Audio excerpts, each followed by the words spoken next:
Space, the final frontier.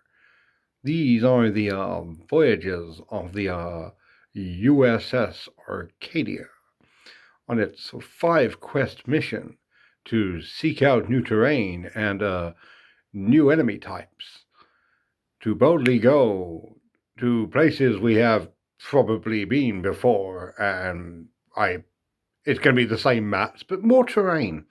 Uh, Hello, everyone, and welcome back to 5 Parsecs from Home, Season 7. And yeah, okay, it's going to be a big one. As soon as I realised one of these was going to be 5 quests, the phrase 5 quest mission came into my head, and I realised I absolutely had to do a Star Trek themed game. And yeah, these models are from Checkpoint Miniatures, and they are amazing. I love them, and just hell yes. Um, I have actual legitimate plans and goals for this season, but I'm going to start with the crew breakdown, and then from there we will go into how I'm planning on running this campaign and a few narrative bits that are going to come from it, because this has actual ramifications. So, first up, the positions on this crew should be very, very obvious to anyone who's watched any Star Trek before. I have not screwed with the formula. I'm out the first minute. I have not fucked with the formula. First up, we have our captain here. He is Captain Dirk De Laurentiis. His background is a drifter. His motivation is discovery, and his class is petty criminal. And I like the idea that he was a little, the rogue and bad boy of Unity Starfleet. He cheated. He's the one who rewired the Kobayashi Maru. He did all of this stuff, and he doesn't play by anyone's rules, not even his own. But that made him perfect for being the captain of a military-grade spaceship and being sent out to try and deal with new people, apparently. But yeah, he is pretty good. I've dumped a bunch of the. Actually, I've dumped all of the elite rank experience into him as well. So because of his everything, he's starting on Speed 5, Combat +1, and Savvy +1, which makes him actually pretty good as far as starting characters go. He's starting with a colony rifle for a bit of range, a boarding saber, which makes him incredibly good in melee, and in an amazing piece of luck, considering we're doing Star Trek season, he's got a communicator. In 5 Parsecs, it means that you roll an additional initiative dice. So this team will roll 5 and pick the 4 that they like, which could be really useful. Like tactically, it's really, really good. So yeah. Next up, we have got his second in command, Security Officer Rani Singh. She is a military brat. Her motivation is loyalty, and her class is soldier, which means that she's starting with combat of +2 out of a maximum of +3. She's she's bonkers good. She's just really, really good. I think she's going to carry the team, especially very early on. She has a blast rifle with an assault blade and a beam pistol with a laser sight, which means that she is incredibly dangerous at basically everything from 18 inches up to base contact. Like, I would not screw with her. She can take a xenomorph in melee combat. next up, we have got our medical officer, Alfred Kimani. He is from a low-tech colony. His motivation is faith, and his class is a soldier, which means he's got the only thing he has stat increase he has is combat +1, but he still, he gives us a lot of like background stuff. He has a colony rifle and a scrap pistol to start with, but we will almost certainly up that as quickly as possible. And lastly, we have got a science officer, Izumi Naoki. She is a military brat who is interested in adventure, and her class is, unsurprisingly, scientist. She has because she's a military brat. She also has combat +1. Entire team has combat stats. Her savvy is also +1. Her and the captain are the only two members of the team that started with bonus savvy, which is very interesting. Right, last campaign, everyone was quite smart to start with. Now everyone's a bit of a dummy, which is fine for the science vessel they're going to be crewing. But yeah, she's got combat and savvy +1. Everyone has at least +1 combat, which will make them pretty good on the battlefield, which is quite nice.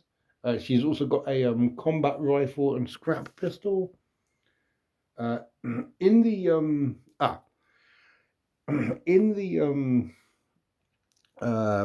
vaults at the moment, in the cargo, we currently have combat armor and a duplicator, which at the start of the first turn, I'm going to use to duplicate 2 suits of combat armor and give it to both the captain and security officer.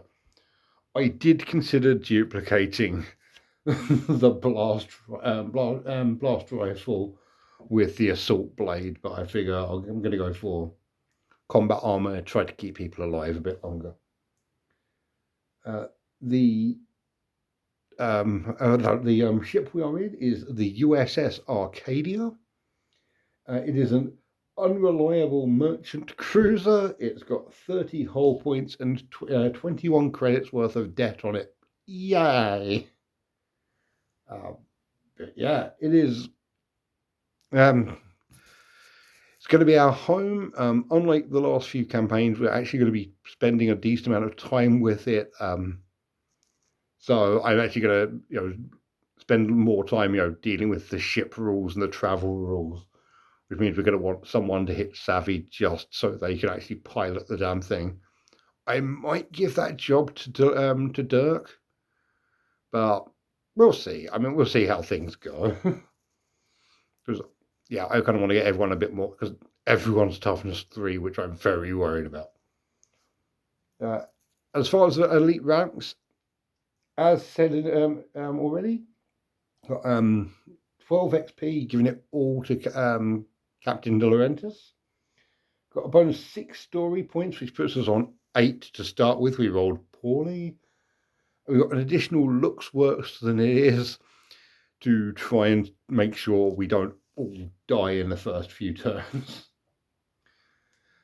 Our starting world is we're starting on Macropolis, and we are in a training facility where there are vendettas. We take rivals on a 1 or a 2, and there is fog, so attacks over 8 inches are -1 to hit. So we still have an advantage, but not brilliant. We're starting with a patron who is the Unity Scout Services. It's a secret group, but interestingly, I managed to roll persistent on it. So as we move through the campaign, they are going to stay there. So we've always got a decent source of cash, which is honestly pretty nice. So, campaign objectives this time.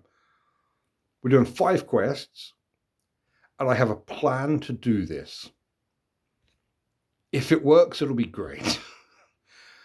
We're starting on Macropolis, the cyberpunk city from the last campaign. We're starting in a military training facility, so it's going to be a lot of ruined buildings and like big fights against other people. And I want to stay here until I have achieved 3 objectives. I want to pay off the ship, which is 21 credits. I want to get a miniaturized expanded database, which is 15 credits. And I want to get a miniaturized scientific research system, which is also 15 credits. Paying off the ship is just because I like paying off the ship, as you will have known from every single campaign I've played so far. The miniaturized expansion database, expedition database, means that I can't remember which one's which. I need both of them. Together, they mean that every time I roll to see if I resolve a quest, I get +1 to the roll. It just counts as basically a free rumor.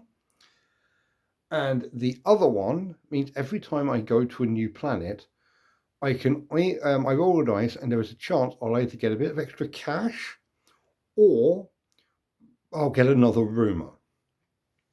So the plan is, after I've done all of this, I am going to hop from planet to planet to planet to planet to planet. As soon as I've got enough cash to leave, I'm going to jump to another planet. I've got a persistent patron, so I can keep getting cash. So the idea, so basically, the plan is, I am going to run this like an episode of the week Star Trek show, where we go to a new planet, we have 1 or 2 major fights, the music plays, you bet 100 quatlus on the loser, and we do a lot of like double hand punching. When I say Star Trek show, I of course mean like new Star Trek. Or proper original series Star Trek. But yeah, each quest, I am going to introduce a new alien race into the galaxy. And they are going to be persistent. The idea is each quest, I'm going to narratively build up a race, a completely new alien species. I'm going to have like a big fight against them. And then they are just going to become part of the galactic community going forward, with a little bit of like the narrative built from this as a just like as sort of a little bit informing who they are from now on for the next 10 campaigns. And yeah, I'm really excited. Also, start it not every jump, because the plan is to do a jump every basically 1 or 2 missions, but every so often I'm going to keep trying to add terrain to planets that we're on, just to make create a sort of almost like a library of terrain for each of the biomes, which if you've seen the other mission campaigns, you'll know is cyber, urban world, mud world, tundra world, desert world, and grass world. Yeah, I want to add in some terrain to make them look a little bit more distinct, because at the moment I've just been using basically the same terrain on different coloured maps.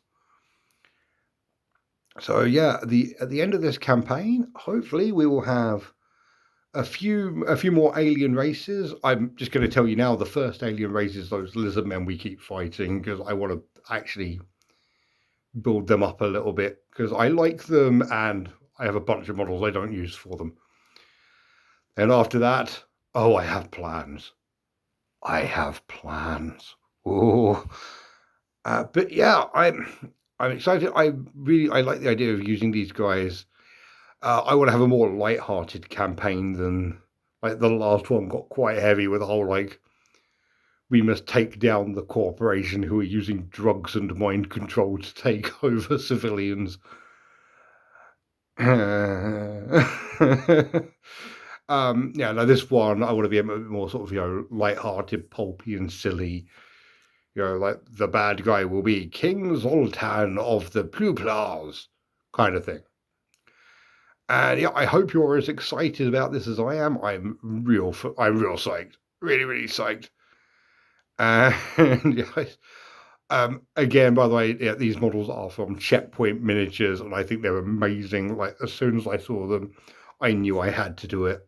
They are like full on like original series, like like proper like little polo neck and mini dresses. Um, it's very silly, and I love them to bits, and I cannot wait to have them doing little pew pew phaser noises. And if you're as excited as I am, don't forget to subscribe down below, ring that bell so you know when the next one comes out. And I'll tell you what, one thing I could do with commenting down below, I want to do like Star Trek style names for each of the episodes. So ideas for Star Trek parody name, like episode names, would be amazing. I will steal the best ones, and if I yeah, and I will attempt to credit as much as I can. So yeah, comment down below. Remember, engagement is good, and don't forget to like as well. It's all good stuff. And yeah, until next time, live long and prosper. Thank you so much for watching. Night.